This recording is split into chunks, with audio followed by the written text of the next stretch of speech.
اعوذ باللہ من الشیطان الرجیم بسم اللہ الرحمن الرحیم الحمدللہ رب العالمین الصلاۃ والسلام علی انبیاء والمرسلین اللہم صلی علی محمد و آل محمد وعجل فرجهم آل محمد۔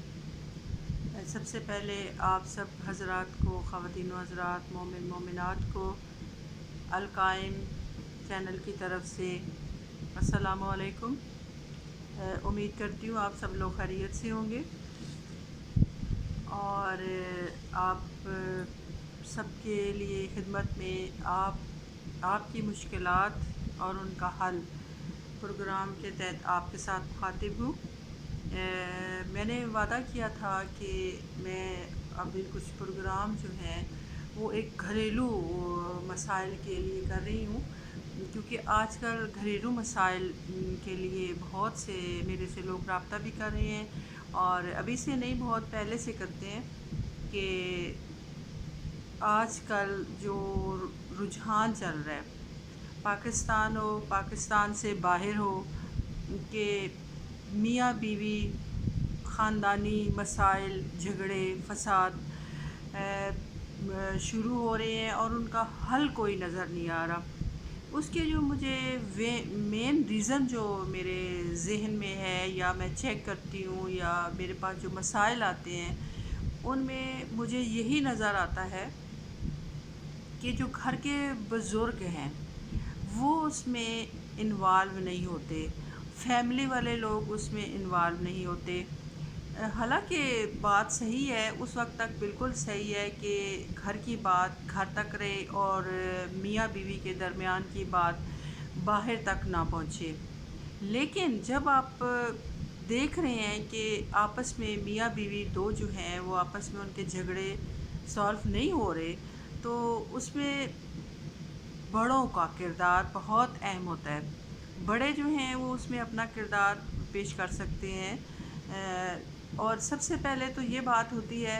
کہ آج کل، پہلے تو بات پہنچتے پہنچتے کہیں پہنچتی تھی کہ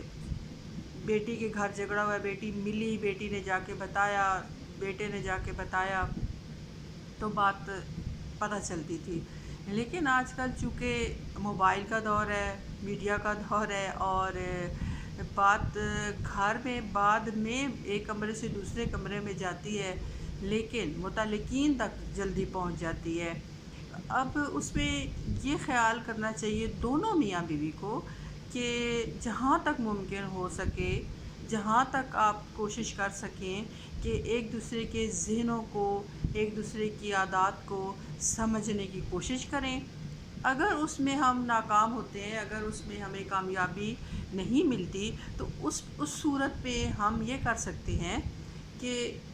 ایک تیسرے فریق کو جو سمجھتے ہیں کہ آپ کے ہمدرد ہیں، شوہر کو چاہیے کہ وہ لڑکی کے والدین ان تک پہنچ بات کرے۔ اگر اس کو بیوی سے کوئی شکایت ہے تو وہ، میرے خیال میں کوئی ماں باپ، بیٹی کا ماں باپ خاص طور پہ یہ نہیں چاہے گا کہ اس کی بیٹی، اگر وہ غلطی بھی ہوتی ہے، اگر ان کو شامل کر لیا جائے، غلطی بھی ہوتی ہے تو وہ اس کو اپنی ہی بیٹی کی غلطی کہہ کے کہ اچھا اس نے برا کیا، اگر اس نے ایسا کیا تو برا کیا ہے، وہ اپنی بیٹی کا گھر بسانا چاہتے ہیں۔ لیکن یہاں پہ مسئلہ یہ آ جاتا ہے کہ انا، آج کل جو انا ہے وہ بہت زیادہ آئی ہوئی ہے، اور میں تو سب سے زیادہ اسی پہ زور دیتی ہوں کہ سب سے پہلا کام تو عورت ہی کا ہوتا ہے کہ وہ برداشت کرے، کوشش کرے، کیونکہ گھر جو اور معاشرہ جو ہوتا ہے وہ ایک عورت ہی سے بنتا ہے، کیونکہ عورت کو یہ سمجھنا چاہیے کہ گھر کو بنانے میں ایک عورت کا بہت بڑا کردار ہوتا ہے۔ اب عورتیں مجھے کہیں گی کہ آپ عورت ہو کے آپ اس بات کی تائید کر رہی ہیں کہ عورت کو کہہ رہی ہیں کہ اس کا کام ہوتا ہے۔ عورت کا کام اس لیے ہوتا ہے کہ وہ ایک معاشرہ پیدا کرتی ہے۔ مرد میں اللہ نے عورت کو یہ سمجھنا چاہیے کہ وفا اور مشکلات اور یہ ساری چیزیں اللہ نے عورت پہ پیدا کی ہیں، عورت کے حصے میں ڈالا ہے۔ مرد کے حصے میں وہ باتیں نہیں ہیں جو عورت کے لیے اللہ نے ڈالی ہیں۔ تو اس لیے میں یہ کہنا چاہتی ہوں کہ جہاں تک وہ برداشت کر سکتی ہے، جب یہ بھی میں اب نہیں کہتی کہ میں نے بہت سے ایسے گھر دیکھے ہیں، مسائل دیکھے ہیں کہ جہاں عورت ہی برداشت کر رہی ہے وہاں پہ مرد برداشت نہیں کر رہا۔ وہ یہ سمجھ رہا ہے کہ شاید یہ اپنے میری بات گھر یا باہر جا کے نہیں بتا رہی، تو میں اس کے ساتھ جو مرضی کروں۔ تو یہ ایک عادل بادشاہ کی، کیونکہ مرد کو اللہ نے ایک حاکم بنایا ہے اور اس کے گھر کے جو افراد ہیں، میاں ہیں، بیوی ہے، بچی ہیں، وہ اس کے قیدی ہیں۔ تو اللہ نے کہا ہے کہ قیدیوں کے ساتھ سب سے بہترین سلوک کرو۔ اب اللہ نے یہ کہا ہے قرآن میں، اس سے کوئی دو رائے نہیں ہے کہ اگر میں مرد کو نہ بناتا تو عورت نہ بناتا۔ تو اللہ نے ایک دوسرے کو ایک دوسرے کے لیے سکون کے لیے پیدا کیا۔ اللہ کہہ رہا ہے میں نے تم دونوں کو ایک دوسرے کے لیے سکون کے لیے پیدا کیا۔ اب میں اور آپ دیکھیں کہ کتنے گھروں میں میاں بیوی ایک دوسرے کے لیے سکون کا باعث ہے۔ میرا خیال ہے شرح بہت ہی کم ہے اور چند لوگ ہیں، اور لیکن بالخصوص آج کل جو نئی نسل ہے، طلاق کی شرح زیادہ ہو رہی ہے، خلا کی شرح زیادہ ہو رہی ہے، اور مسائل جو ہیں وہ بڑھتے ہی جا رہے ہیں۔ جتنی تعلیم زیادہ ہو رہی ہے، جتنے آپ روشنی کی طرف جا رہے ہیں، اتنے ہی زیادہ ہم لوگوں کے لیے یہ مسائل جو ہیں بڑھتے جا رہے ہیں، کیونکہ برداشت نہیں ہے۔ اور جو بچیاں ہیں وہ پڑھی لکھی ہیں، ماشاءاللہ پڑھنا چاہیے، ان کو ہر لحاظ سے ہونا چاہیے۔ ایک ہم نے اپنے ذہنوں میں انہوں نے ایک تصوراتی دنیا بنائی ہوتی ہے، تو لیکن ہر بندے کو تصوراتی دنیا نہیں ملتی۔ اور دوسری بات، میں چونکہ اس بارے میں اس لیے بول رہی ہوں کہ میں نے اپنی زندگی میں بہت سے ایسے گھر دیکھے ہیں، بہت سی ایسی جگہ دیکھی ہیں جہاں پہ ان آپس میں ایک دوسرے کے ساتھ پسند کرنا کوئی جرم نہیں ہے، کوئی اسلام میں اس کی ممانعت نہیں ہے، اور ہمارے ساتھ المیہ یہی ہے کہ ہم جن میں اللہ نے کہا ہے کہ شرم کی باتیں ہیں ان میں ہم شرم کرتے نہیں ہیں، لیکن جن میں اللہ نے کہا ہے کہ یہ شرع آپ کو اجازت دے رہی ہے اس میں ہم جو ہے کہتے ہیں کہ اگر بیٹی نے کہہ دیا یا بیٹے نے کہہ دیا میں نے اس کے ساتھ شادی کرنی ہے، تو اس کو ہم ایک جرم تصور کرتے ہیں، حالانکہ اسلام ہمیں اس کی اجازت دیتا ہے، لیکن وہ ایک شرعی طریقے سے۔ دوسری بات یہ ہے کہ جو مرد حضرات ہیں، میں ان کے ساتھ تھوڑی سی بات کرنا چاہ رہی ہوں کہ آپ جو میاں بیوی کا رشتہ ہوتا ہے وہ بہت ہی مقدس رشتہ ہوتا ہے۔ آپ کو یہ سوچنا چاہیے کہ ایک لڑکی جو گھر سے سب کو چھوڑ کے ایک دوسرے گھر میں آتی ہے، شفٹ ہوتی ہے، تو اس کو وہ ایسی مثال ہے کہ جیسے آپ بازار سے کوئی ڈیکوریشن پیس لے کے آتے ہیں نا،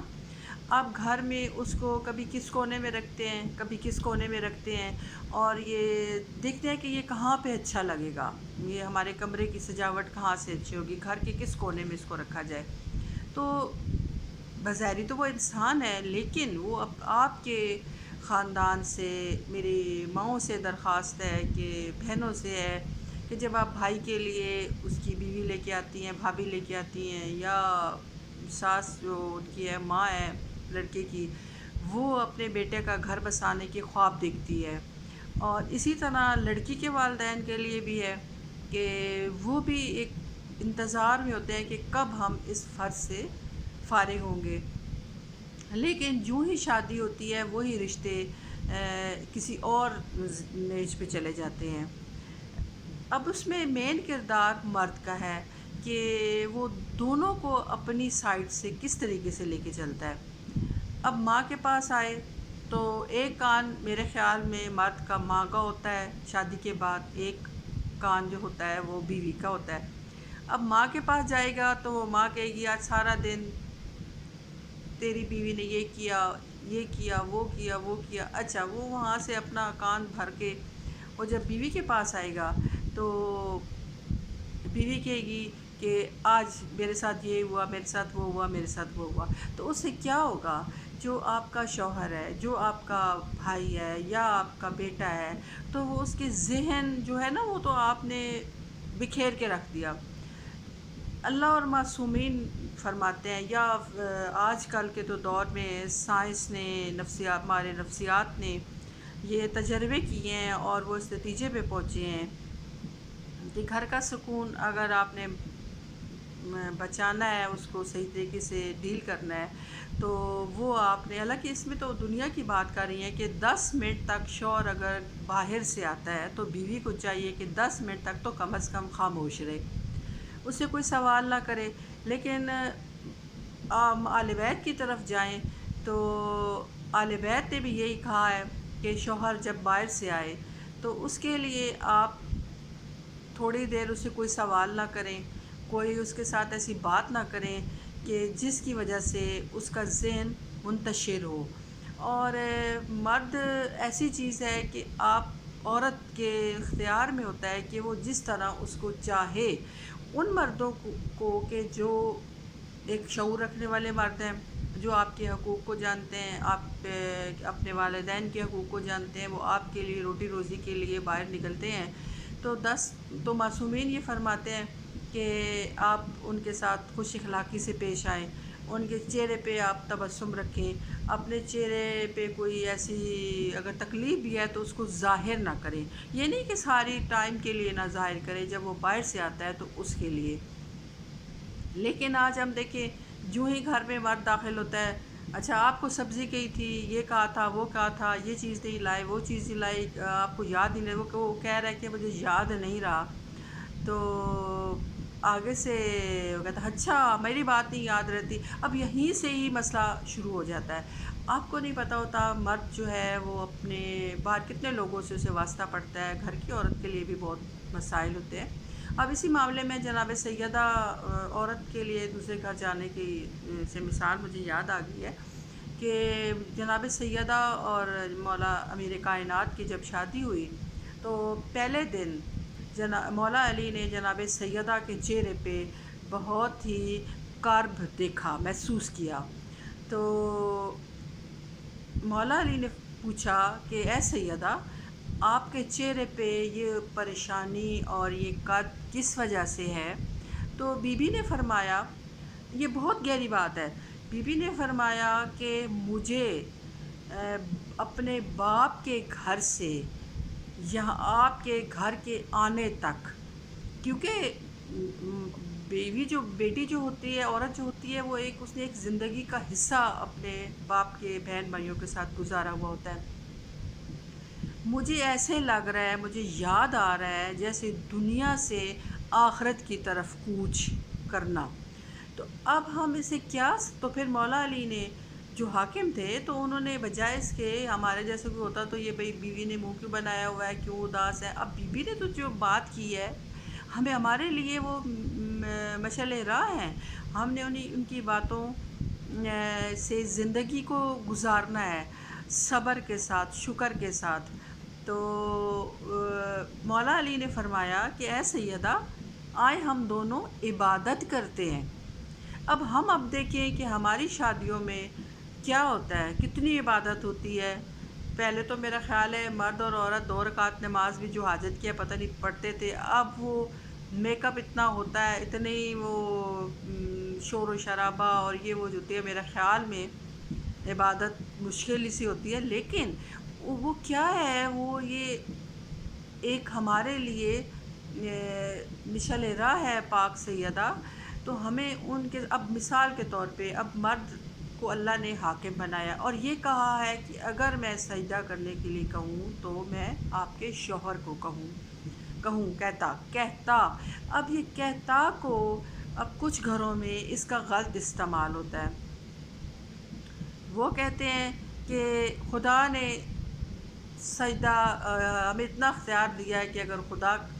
واجب کرتا تو خدا کے بعد سجدہ شوہر کو کرنا ہے، تو اب خدا نے واجب تو نہیں کیا۔ دوسری طرف عورت کے حقوق، اس نے مرد کو اس نے ایک حاکم بنایا، حاکم سردار ہے اس کا، اور ایک حاکم کو کیسا ہونا چاہیے؟ ایک عادل ہونا چاہیے۔ اب مثال میں دیتی ہوں دنیا کی، اب ہمارے ملک میں جو بھی حکومت ہے یا دنیا کے کسی حصے میں بھی کوئی حکمران آتا ہے تو ہم اس کو یہی بولتے ہیں نا کہ ہم ٹیکس دیتے ہیں، یہ ہمارے اوپر حکمران ہے، ہم نے اس کو ووٹس دیے ہیں، تو یہ ہمارا کیا ہے؟ غلام ہے۔ ہم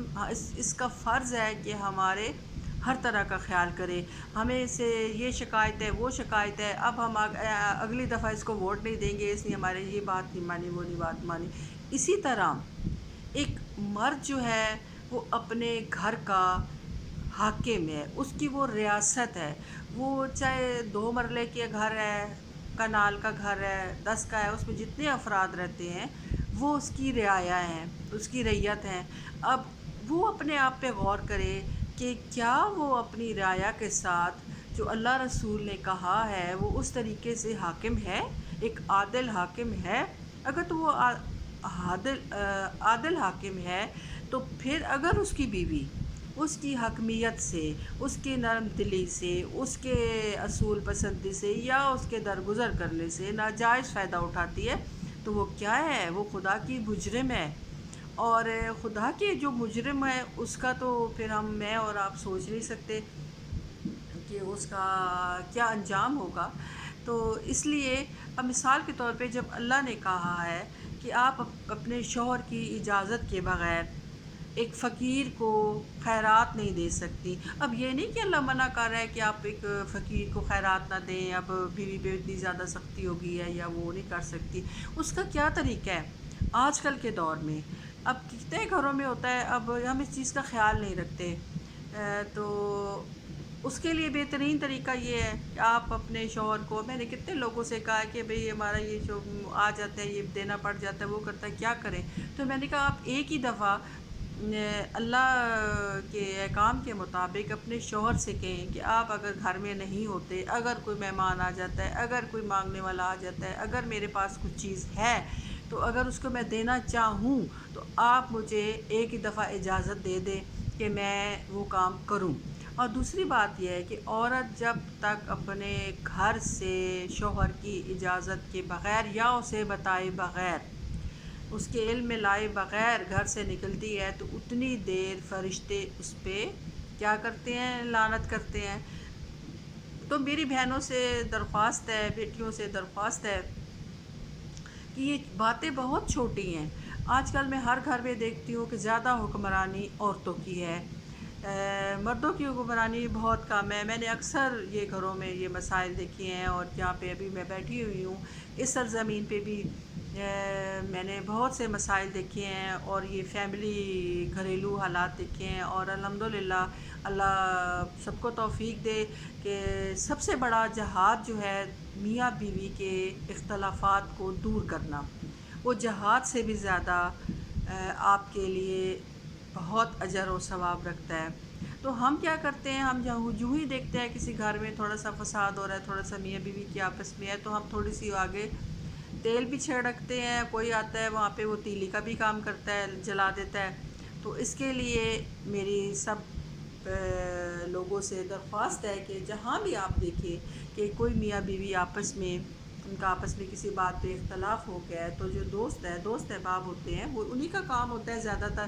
کہ وہ اس چیز کو آگے بڑھنے نہ دیں۔ اور دوسری بات یہ ہے کہ عورت کے جو حقوق ہیں، آپ ابھی تک کہیں گے کہ آپ مرد کے حقوق پہ بولتی رہی ہیں، تو اس میں یہ ہے کہ عورت کے حقوق جو اللہ نے بنائے ہیں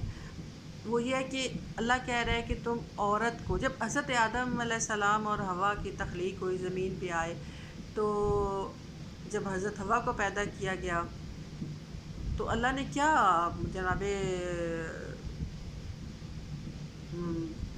کیا نام ہے جناب آدم علیہ السلام کو ایک دم سے تو حضرت حوا کو نہیں دے دیا نا، انہوں نے کچھ شرائط رکھی، انہوں نے کہا یہ میری کنیزیں ہیں۔ بیویوں کو اللہ نے، مردوں کو کہا ہے کہ یہ تمہارے پاس میری کنیزیں ہیں اور میں بروز قیامت آپ سے ان کے بارے میں سوال کروں گا۔ اب پڑھے لکھے حضرات بھی سن رہے ہوں گے، کوئی سنے نہ سنے، میں قرآن کی بات کر رہی ہوں، کیونکہ میں نے ہر وہ بات کرنی ہے کہ جو قرآن اور اہل بیت نے کہی ہے۔ تو اس میں یہ آپ کو میں بتاؤں کہ اس وقت اللہ نے کہا کہ حق مہر ادا کرو۔ اچھا جناب آدم نے کہا کہ میرے پاس تو حق مہر ہے ہی نہیں، تو انہوں نے کہا 14 دفعہ درود پڑھ دو، تو 14 دفعہ درود پڑھا۔ اس کے بعد پھر انہوں نے حضرت حوا کو کہا کہ آپ نے حضرت آدم کے قریب، انہوں نے پھر کہا کہ اب تو میں نے حق مہر ادا کر دیا، اب تو میرے پاس آئیں، کیونکہ اللہ نے ایک دوسرے کے لیے کشش رکھی ہے میاں بیوی کے لیے، کیونکہ وہ اللہ نے تو بنایا ہی میاں بیوی کو ایک دوسرے کے لیے سکون کا باعث ہے، لیکن افسوس کے ساتھ کہ اب یہ سکون بہت کم ہو گیا ہے، سوائے لڑائی جھگڑے کے، فساد کے مسائل ہو رہے ہیں، اور اس میں ایک نسل، آنے والی نسل وہ ڈیمیج ہو رہی ہے، اس کے ذہن ڈیمیج ہو رہا ہے۔ میاں بیوی تو آپس میں لڑ لیتے ہیں، بچے اب جھگڑا دیکھتے ہیں، لڑائی دیکھتے ہیں، سارا کچھ دیکھتے ہیں، لیکن وہ کچھ کہہ بھی نہیں سکتے، وہ معصوم بچے۔ جناب سیدہ فرماتی ہیں اللہم صلی علی محمد و آل محمد، وہ فرماتی ہیں کہ بچے کی گروتھ آپ سمجھتے ہیں وہ 3 ساڑھے 3 سال تک، بچہ ہو، بیٹی ہو، بیٹا ہو، اس کی ذہنی گروتھ ہو جاتی ہے۔ اب آپ اس کی مثال کہیں گے تو آپ تھوڑا سا، میں آپ کے لیے بھی غور و فکر کے لیے بات چھوڑتی ہوں، آپ اس کو پوچھیں اور اسٹڈی کریں، قرآن سے کریں، معصومین کی بک سے کریں، جناب سیدہ کی حیات عمری سے کریں، تو آپ کو اندازہ ہو جائے گا، کیونکہ اس اتنا ٹائم نہیں ہوتا، اس لیے شارٹ بات میں آپ سے کرتی ہوں۔ اور دوسری بات یہ ہے کہ نئی نسل ہماری بہت زیادہ ڈیمیج ہو رہی ہے۔ میں معصوم بچوں کو دیکھتی ہوں جن گھروں میں یہ چکر ہوتے ہیں، تو وہ جوانی تک، بلکہ وہ بڑھاپے تک ان کی ذہنی گروتھ رک جاتی ہے، وہ پھر ایک بغاوت کے طور پہ اپنے آپ کو سمجھتے ہیں کہ ہم نے سب دنیا سے بغاوت کرنی ہے، کیونکہ ہمارے ساتھ زیادتی ہوئی ہے، ہم نے سب کے ساتھ زیادتی کرنی ہے۔ تو اس کے لیے اب عورتوں کے حقوق کے بارے میں آپ کو بتاؤں کہ عورت کو اللہ نے پھر، ہاں، حضرت حوا اور آدم کی بات کر رہی ہوں، بات ادھر نکل جاتی ہے، تو یہ کہ پھر حضرت حوا کو اللہ نے کہا کہ آپ نے آدم کے پاس نہیں جانا، آدم کو کہا کہ آپ جائیں حضرت حوا کے پاس۔ تو اس میں کیا حکمت ہے؟ اللہ نے عورت کو کتنا باوقار بنایا ہے کہ رہتی دنیا تک اگر وہ سمجھے تو وہ بہت باوقار ہے۔ اس کی تشریح میں قرآن کی آپ دیکھیں، قرآن کی تفسیر میں چاہیں تو آپ کو، یا معصومین نے جو تشریح کی ہیں، جو حدیثیں ہم تک پہنچی ہیں، ان میں یہی ہے کہ عورت کا جو شرم و حیا ہے وہ قائم رہے، کہ جب وہ ایک خود ہی مرد کی طرف جا رہی ہے تو پھر اس کی بے حجابی آ جائے گی، اس میں ایک حیا کا عنصر اس سے ختم ہو جائے گا۔ اب مثال کے دیکھیے، جیسے ہم عام مثالوں میں کہتے ہیں کہ جب تک عورت نہ چاہے دنیا کا کوئی مرد اس کی طرف مائل، اس کو اپنی طرف نہیں کر سکتا جب تک کہ عورت نہ چاہے۔ تو کیا ہے، عورت کو اللہ نے ایسی ذہانت دی ہے کہ وہ چلتے ہوئے، دیکھتے ہوئے مرد کی آنکھوں کو پہچان سکتی ہے کہ وہ اسے کس نظر سے دیکھ رہا ہے، اور اسی طرح مرد بھی ان عورتوں کو پہچان لیتے ہیں کہ جو ان کی طرف مائل ہونے کی کوشش کرتی ہیں۔ تو اب چونکہ میں نے یہ ساری باتیں اس لیے کی ہیں کہ ہمارے معاشرے سے یہ چیزیں ختم ہو رہی ہیں، اپنے رشتوں میں، کزنز میں، غیر محرم محرم کی تمیز ہم نے ختم کر دی ہے۔ سامنے ہونا ہماری مجبوری ہے، آپ ایک شرعی طریقے سے، ایک باعزت طریقے سے، حجاب کے ساتھ، اور عورتیں نوکری بھی کر رہی ہیں، جاب کر رہی ہیں، حتیٰ کہ ایران میں باپردہ ٹیکسیاں بھی چلا رہی ہیں۔ اب ہمارے پاکستان میں یا باقی ملک میں یہ سر پہ دوپٹہ ہی نہیں ہوگا تو ٹیکسی چلے گی، گاڑیاں چلا رہی ہیں، روزگار نہیں ہوگا۔ کام کے لیے جو عورت نکلے، عورت کو کام کے لیے اللہ نے نہیں روکا کہ وہ کام کے لیے نہ نکلے۔ جب ایک عورت ہے، اس کے پاس کوئی کمانے والا نہیں ہے، اس کے پاس کوئی اس کا رزق فراہم کرنے والا نہیں ہے، تو اس کے لیے اللہ نے یہ کہا ہے۔ ابھی ہم نے ادھر سیستانی رحمۃ اللہ علیہ سے یہ قافلہ ہمارا گیا تھا، تو ملاقات ہوئی ہے، ان سے یہ سوال کیا گیا تھا، تو انہوں نے کہا ہے کہ جس عورت کا نہیں ہے کوئی کفالت کرنے والا، وہ تنہا ہے، وہ بجائے اس کے کہ برائی کی طرف جائے، وہ اپنے باعزت طریقے سے حجاب کے ساتھ وہ کہیں بھی جا کے وہ ایک باعزت ادارے میں، جہاں اس کو مناسب لگے کہ وہاں اس کی عزت محفوظ رہے گی، تو وہاں پہ وہ جا کے نوکری کر سکتی ہے۔ تو اللہ نے عورت کو پابند نہیں کیا۔ اور دوسری بات یہ ہے کہ مردوں کے لیے ہے کہ اللہ نے کہا ہے کہ عورت تمہاری غلام نہیں ہے، وہ اللہ کی کنیز ہے۔ تو اللہ کی کنیز کے ساتھ آپ نے کیا سلوک کرنا ہے، یہ اس کی قربانی ہے کہ اس کی آپ کے ساتھ ایک لگاؤ ہے۔ وہ جب چھوڑ کے آتی ہے تو اپنے شوہر ہی کو سب کچھ سمجھتی ہے۔ اگر وہ آپ کے گھر کا کام کرتی ہے تو اللہ کہہ رہا ہے اے فرشتوں کو مقرر کر دیتا ہے کہ اس کے لیے جا کے استغفار کرو۔ اگر وہ شوہر کے گھر کو سنوارتی ہے تو فرشتے اس کے لیے استغفار کرتے ہیں۔ اگر وہ آپ کے لیے کھانا بناتی ہے، آپ کا فرض بنتا ہے آپ اس کا شکریہ ادا کریں۔ کیونکہ عورت جو ہے نا وہ قربانی کا ایک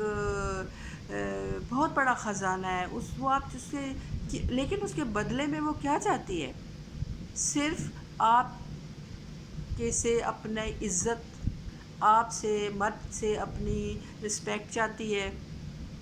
وہ یہ چاہتی ہے کہ اس کا گھر میں اور گھر سے باہر، کچھ لوگ ہوتے ہیں گھر سے باہر تو اپنی عورتوں کی عزت کرتے ہیں، لیکن گھر میں وہ عورتوں کو انتہائی ذلت کے ساتھ وہ رکھتے ہیں۔ تو اللہ کہہ رہا ہے کہ میں حساب ہی اسی کا لوں گا کہ جب آپ کو کوئی نہیں دیکھ رہا، تو میں اس وقت دیکھوں گا کہ آپ اب دوسرے لوگوں کے ساتھ جو آپ کے تابع ہیں، میاں بیوی، بچے بیوی، ماں باپ، بہن بھائی، جو بھی جس کی آپ کفالت کر رہی ہیں، آپ کا ان لوگوں کے ساتھ آپ کی زبان کا سلوک کیسا ہے، آپ کا کردار ان کے ساتھ کیسا ہے۔ بھائی تو سارے ہی اچھے ہوتے ہیں۔ تو مردوں کو یہ ذہن میں، اور ہاں دوسری یہ ہے کہ آج کل بہت رجحان ہو رہا ہے دوسری شادیوں کا، بچے بیچارے رول رہے ہیں۔ تو میرے خیال میں یہ اللہ نے اگر قرآن میں اجازت دی ہے 4 شادیوں کی، دی ہے، کوئی انکار نہیں ہے۔ وہ قرآن میں کہہ رہا ہے کہ اگر تم ان کے ساتھ پہلے کہا ہے کہ میں نے تمہیں مرد کو اختیار دیا ہے کہ وہ 4 شادیاں کر سکتا ہے۔ آگے وہ کہہ رہا ہے کہ لیکن اگر آپ یہ سمجھتے ہیں کہ آپ ان کے حقوق پورے کر سکیں گے تو پھر تو آپ کریں، 4 کے ساتھ یا 2 کے ساتھ، یا آج کل تو 1 کے ساتھ بھی گزارا بہت مشکل سے ہوتا ہے، 1 کے ساتھ بھی انصاف نہیں ہو پاتا۔ تو چونکہ حالات ایسے، ہر بندہ میں ایک میڈیکل یا نفسیاتی بات کروں گی کہ آج کل کی جو ہر بندہ، آپ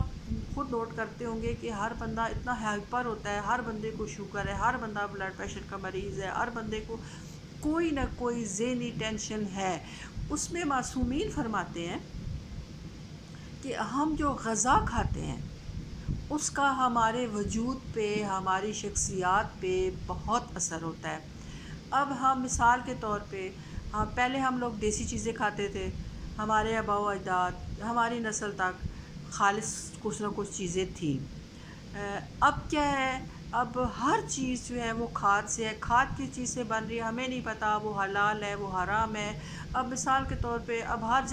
جانوروں کی خصلتیں آ رہی ہیں، پہلے کوئی قتل سنا جاتا تھا، اب جو ہر بندے نے ہاتھ میں ایک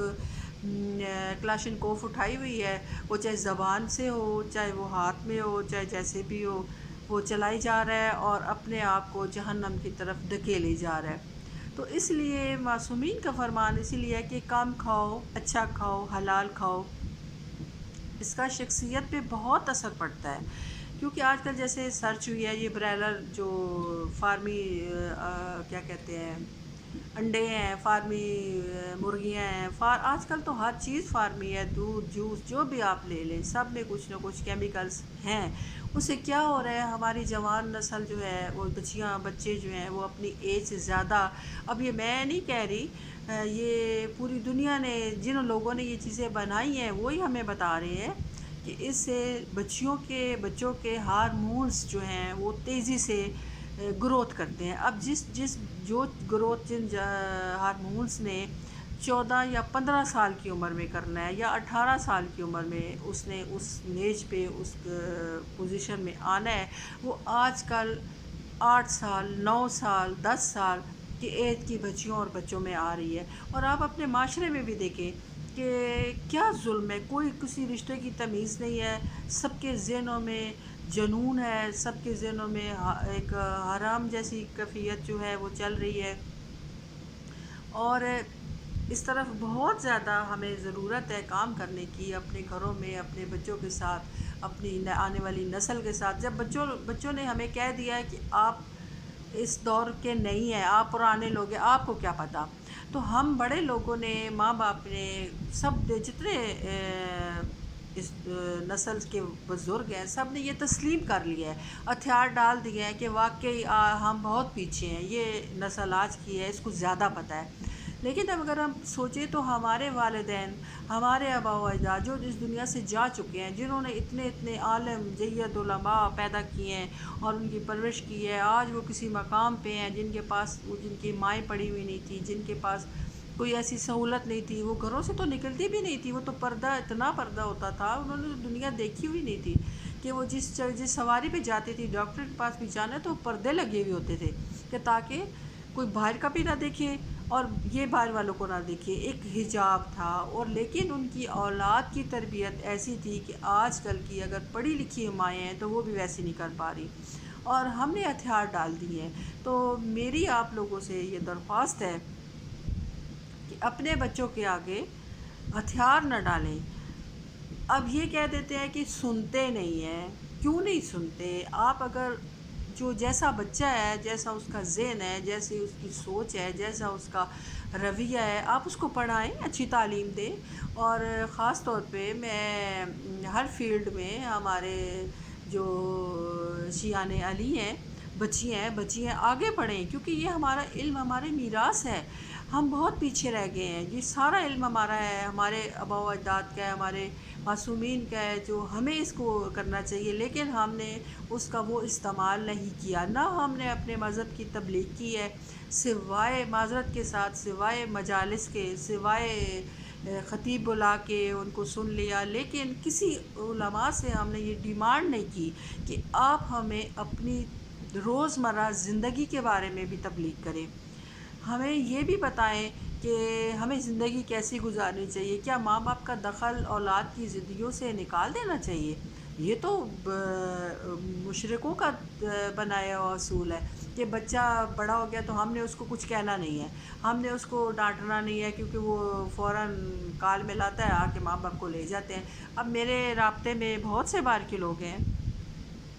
ان کے لوگوں کے ساتھ بھی یہی مسئلہ ہے. میں انہیں کہتی ہوں کہ آپ ٹھیک ہے، آپ کما رہے ہیں، کمانے کے لیے گئے ہیں، جب دیکھ رہی ہیں آپ کہ آپ کے بچے آپ کے ہاتھ سے نکل رہے ہیں تو آپ واپس آ جائیں. آپ یہاں پہ یہی مسئلہ تھا سیستانی صاحب سے، ایسے ہی یو کے، یو ایس ایسے گروپ آئے ہوئے تھے، تو انہوں نے یہی سوال کیا کہ ہم آپ بچوں کی طرف سے بڑے پریشان ہیں، ہماری بچیاں ہیں، ہمارے کہنا نہیں مانی، وہ اپنی مرضی کرتے ہیں، ہم اس ملک میں رہ کے کچھ کہہ نہیں سکتے، ان کو کچھ ڈانٹ نہیں سکتے، ان کے لیے کوئی اپنی مرضی پہ ان کو شادی کے لیے مجبور نہیں کر سکتے. تو ان کا ایک ہی جواب تھا اور انتہائی مختصر تھا کہ اپنے بچوں کی شادیاں کر دیں. تو اب وہ کہتے ہیں کہ اب ہمارے بچے بڑے ہو کے ہیں، اب وہ فلاں کے دوست ہوں گے، انہیں دوست یہ کہتے ہیں، انہیں فلاں یہ کہتا ہے، انہیں فلاں یہ کہتا ہے. تو میرے سے بھی یہ کہتی ہے، تو میں نے اکثر لوگوں کو پہلے تو انہیں بتایا، گائیڈ کیا، سمجھایا کہ آپ اب واپس آ جائیں، آپ کے شوہر ہیں، بچے، آپ واپس آ کے جتنا کمایا ہے اپنے، جب دیکھ رہی ہیں آپ زیارتوں پہ بھی آ رہی ہیں، آپ کی بچیاں آ رہی ہیں، یہاں آ کے وہ مجبوراً حجاب کرتی ہیں، لیکن ان کی میں نے وہ باہر جا کے پھر ان کے گلوں میں دوپٹے ہیں، پھر وہ اسی طرح کی ان کا ماحول ہے.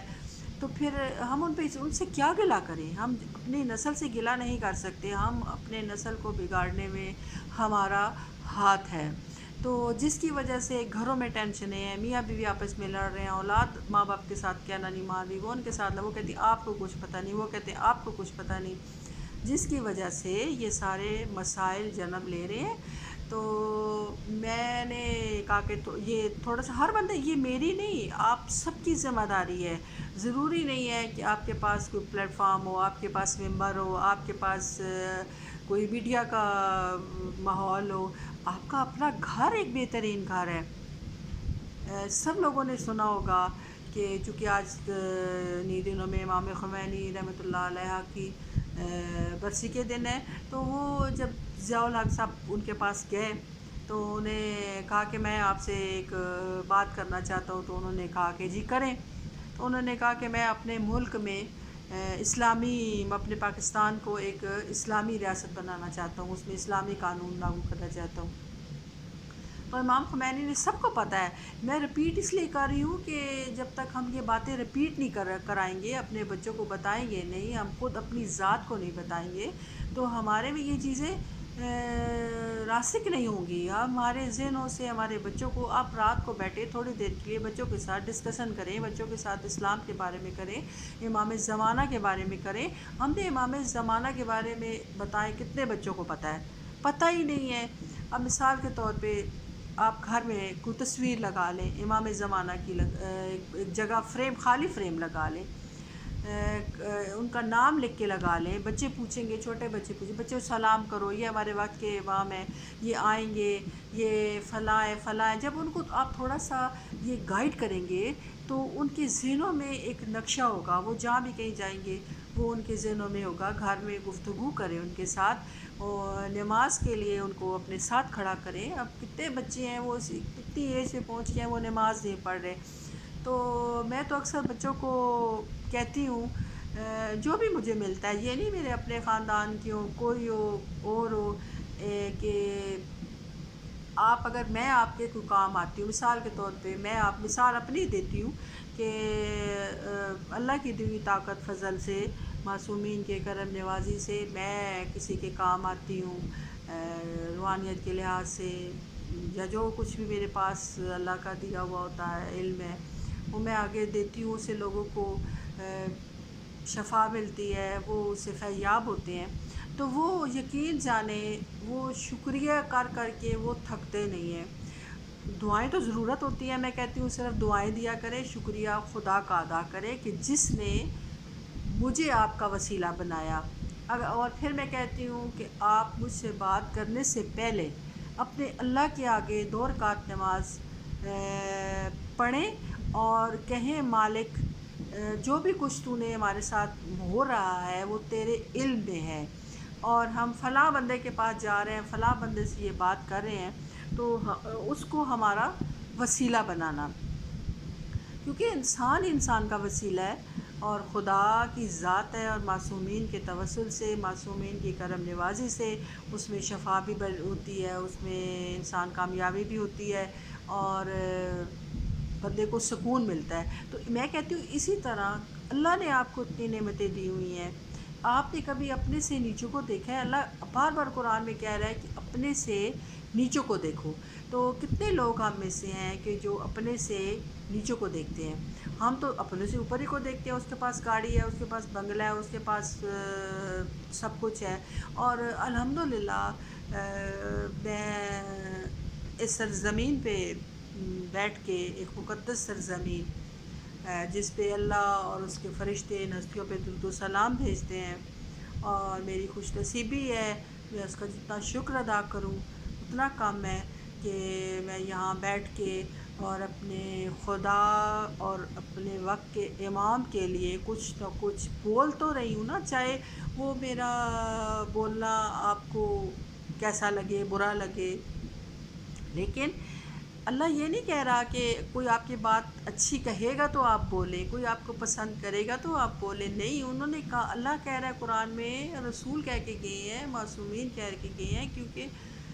ہر روز ہمیں ایک آیت کی تبلیغ کرنی چاہیے، یہ ہم سے سوال ہوگا۔ تو میری آپ سب لوگوں سے درخواست ہے کہ آپ سب اپنا اپنا حصہ ڈالیں اس میں، اور بالکل خلوص کے ساتھ اپنی ذاتیات کو ہٹا کے، اپنے فائدے کو نظر انداز کر کے، اب بھلے کچھ سارے میرے سے تو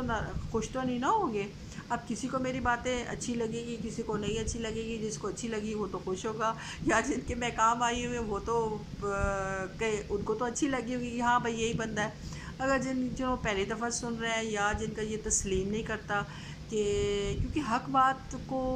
اپیل کرنا بہت مشکل ہوتا ہے، لیکن میرا ایمان ہے، کیونکہ قرآن اور معصومین فرما رہے ہیں قرآن و اہل بیت کی روشنی میں، کہ کہ جو اچھی بات ہوتی ہے وہ ذہن کو اپیل کرتی ہے. تو اگر آپ کے ذہن کو میری کوئی بات اپیل کر جائے تو وہ میرے لیے ایک باعث افتخار اور صدقہ جاریہ، اور مجھے امید ہے کہ آپ اپنے اپنے گھر کی ریاست کو، اپنے گھر کو سکون کا گہوارہ بنائیں.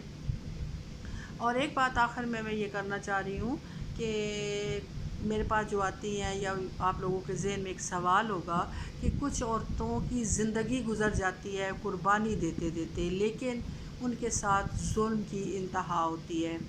تو میں نے یہ سوال علماؤں کے آگے اور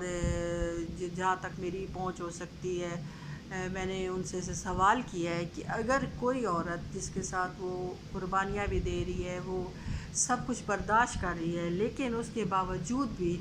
اس کا شوہر اس سے خوش نہیں ہے، اس پہ تشدد کرتا ہے، اس پہ ظلم کرتا ہے، اس پہ سن کے وہ جو باتیں انہوں نے حدیث سے قرآن سے بتائی ہیں وہ سن کے رونگٹے کھڑے ہو جاتے ہیں کہ جو لوگ اپنی عورتوں کے ساتھ زیادتی کرتے ہیں، ظلم کرتے ہیں، ان کے لیے خدا کیا فرما رہا ہے کہ ان کے ساتھ حشر کیا ہوگا. لیکن دکھ ہوتا ہے کہ یہ ہم کس طرف جا رہے ہیں. ہم نے قرآن اور اہل بیت کو نظر انداز کر دیا ہے، اور ہم اس دنیا کے چکر میں اور جو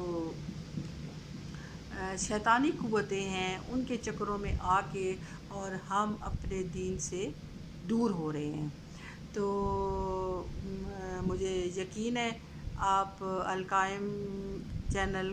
کو لائک بھی کریں گے اور اس کو شیئر بھی کریں گے تاکہ میرا پیغام، میرے ٹوٹے پھوٹے الفاظ آپ تک جس تک جائیں اور آپ تک پہنچتے رہیں. اور اس سلسلے میں ابھی چونکہ میں نے ایک بہت تمہید باندھی ہے اور اس میں میاں بیوی کا زیادہ عمل دخل ہوتا ہے، اور میری بہنوں سے درخواست ہے جو اور مائیں، ان سے ہے کہ اگر آپ کو اپنے بیٹے سے پیار ہے تو آپ اس کے ساتھ جو بھی کچھ ہوتا ہے اس کے سکون کی خاطر جو آپ کا کان ہے اس میں